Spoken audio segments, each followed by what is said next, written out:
வணக்கம். தனுசு லக்னத்துக்கு சுக்கிர தசா சுக்கிர புத்தி வந்தது அப்படின்னா இப்போ நம்ம சொல்ல போகிற விஷயங்களை கடைபிடிக்கிறது மூலிமா ஒரு நல்ல வாழ்க்கை, நல்ல லாபம், அதிக லாபம்லாம் கிடைக்கும். என்ன மாதிரி அப்படின்னா, இப்போது தனுசு லக்னத்துக்கு சுக்கிரன் தான் லாபத்தையும் கொடுக்கக்கூடியவர், வம்பு வழக்கு எதிரி நோயவும் கொடுக்க போகிறவர். அப்போது சுக்கிர தசாபுத்தி வந்துருச்சு அப்படின்னாலே நீங்கள் உங்கள் என்வரான்மெண்ட்டில் வேலையோ ஃபேமிலியோ அல்லது சமூகத்திலையோ யாரையும் பெருசாக எதிர்க்க வேணாம், சண்டை போட வேணாம், வாக்குவாதம் செய்ய வேணாம், தான் பெருசாக நிரூபிக்க முயற்சி பண்ண வேணாம். எல்லாரையும் விட்டு கொடுத்து ஒரு முடிஞ்சளவு அன்போடு அரவணைப்போடு கொண்டு போகணும். ஒரு மெச்சூர்டாக கொண்டு போகணும். ரொம்ப ஏமாளியாக இருக்க தேவையில்ல. ஆனாலும் ஒரு பக்குவமான மனநிலையோடு போயிட்டீங்க அப்படின்னா 11ஆம் இடம் ஆக்டிவேட் ஆகும்.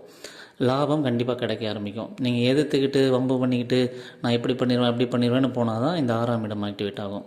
ஸோ தனுசு லக்னத்துக்கு சுக்கிர தசாபுத்தி வந்துட்டாலே நீங்கள் மெச்சூர்டாக, அது இந்த தசை புத்திக்காகன்னு இல்லை, பொதுவாக லைஃப்பில் மெச்சூர்டாக எல்லோரையும் அன்போடு அரவணைப்போட லைஃப் எடுத்துகிட்டு போனாலே மேக்ஸிமம் நல்ல வாழ்க்கை தான் அமையும்.